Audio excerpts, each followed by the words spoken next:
Hey, what's up guys, TotallyDubbed here, and today I'm doing a video review on the Philips, now brace yourself, 258B6QUEB. Now this is a 25-inch IPS monitor that runs at 2560 times 1440p. Now the monitor runs at 60 Hz, has a quoted response time of 5 milliseconds, and the biggest headline feature is the fact that it's a USB-C monitor, which you won't be really able to see, but it's a USB-C monitor. In other words, you can plug in your MacBook Pro 2016 into it and other USB-C devices.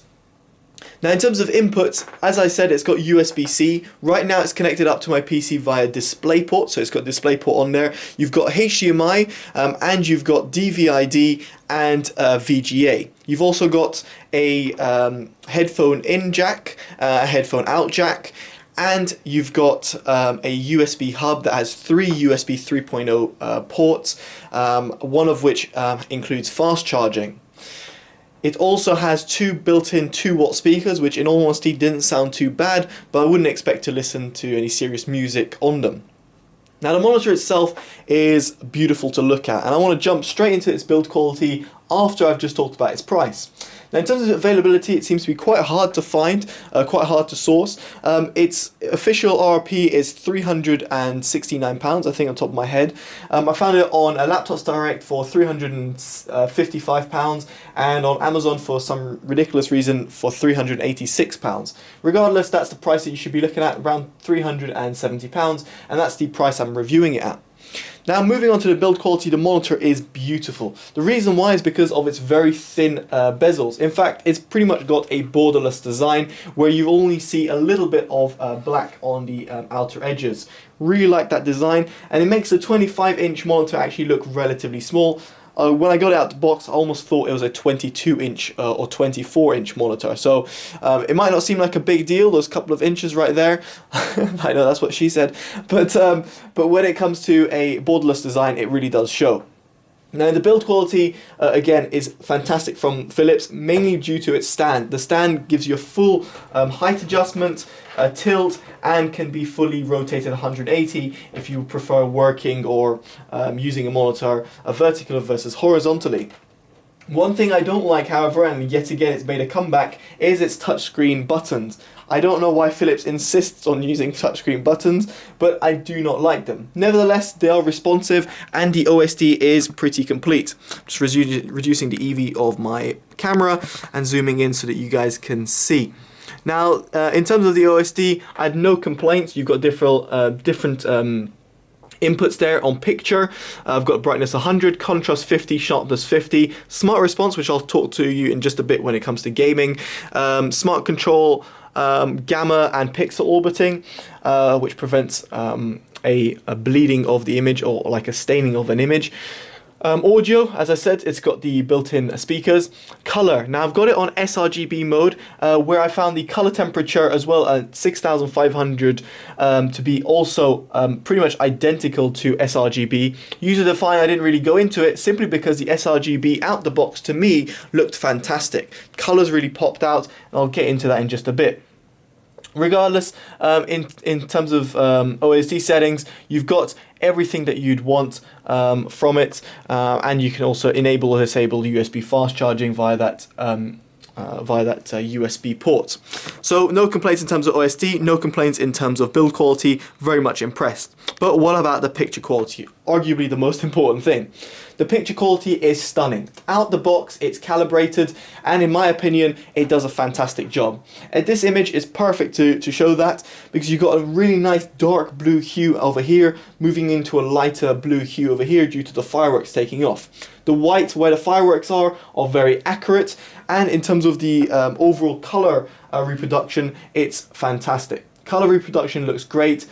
Colors pop, aren't overly saturated, and the darks and the black, shall I say, are very deep, whilst the whites are also accurate. Again, factory calibrated out the box, didn't have to do any sort of calibration of sorts, didn't play with the user settings. Obviously you can do so if you so wish, but the colors are beautiful. And again, this picture, lovely picture to show that. So In all honesty, colors, I had no complaints. Viewing angles as well are fantastic. You can go left and right, up and down. I did notice if you go a bit more extreme angles to the left or the right, you do notice a little bit of a clipping on the edge of the screen where text seems to a little bit disappear, but that's if you're really going on an extreme angle, so I wouldn't worry too much because pretty much most people looking at the monitor will be looking at it head on, if not to a slight angle, if they have multiple monitors set up. Now I want to quickly talk about its USB-C capabilities. The USB-C capabilities is fantastic. In the box you got a USB-C to USB-C cable and a USB-C to USB-A connection. Now I must say the USB-A connection was very, very short. I think it's because it's dedicated to laptop owners, which makes sense because that's what people would have, not a PC which has USB-C. Nevertheless, I really like the fact that it has a USB-C. One thing that does let it down, however, it doesn't have a secondary USB-C.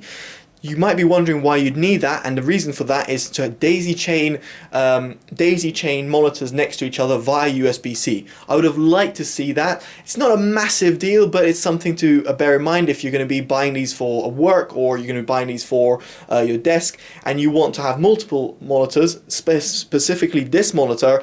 Then it would be nice that if you just connected one USB-C into your laptop, for example, and it had USB-Cs daisy chaining all the other monitors all together, all perfectly in sync with each other.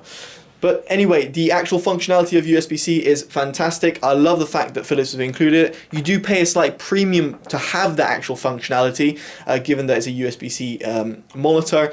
But nevertheless, it's good given the current trends are moving towards that. You see more laptop manufacturers producing USB-C only or primary port, output port is USB-C. It's nice to see it being included in monitors, and I can see a bigger trend going that way, so it's nice to see Philips are right there and producing it. On a side note, I'd like to mention in terms of build quality that the power brick is absolutely huge. It's not something that I would normally mention, but given the size of the monitor, if you just look at the power brick, you'll be able to see how big it is.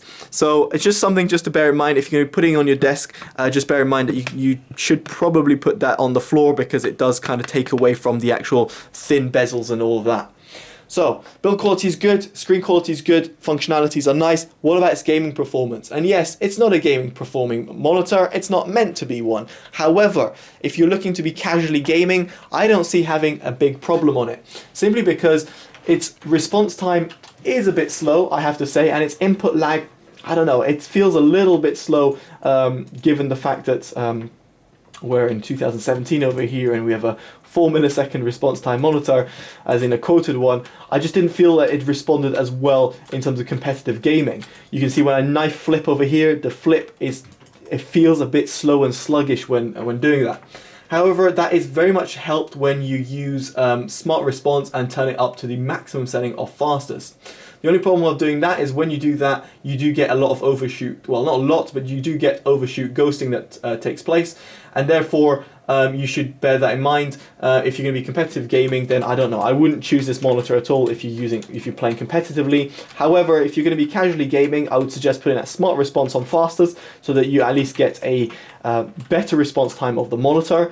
Do bear in mind the input lag. It's just a little bit slow in my opinion, and at least you'll be able to still game on this monitor. Given the fact it's a 1440p monitor, I think you're not going to have many complaints while playing. So anyway guys, in terms of gaming, I would suggest that yes, if you're going to be gaming, make sure you play casually, not made for gamers who are going to play professionally.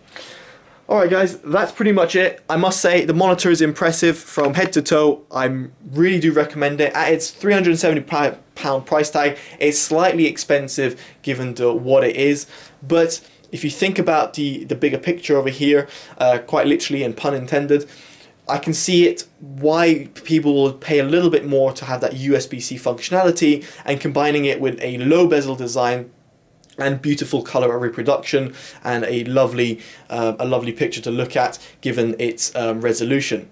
It runs only at 60 Hz, which is, to be honest, expected for a normal work or normal desk monitor. I don't expect to be running at 100 Hz or 144 Hz because it's not made for gamers. Alright guys, I've been Totally Dubbed. Hopefully you enjoyed this review. Make sure you give it a like, comment and subscribe, and definitely let me know in the comments below what you think of the monitor, if you've bought it or if you're thinking about it, and all that shebang. Alright guys, I've been Totally Dubbed. Take care and bye bye.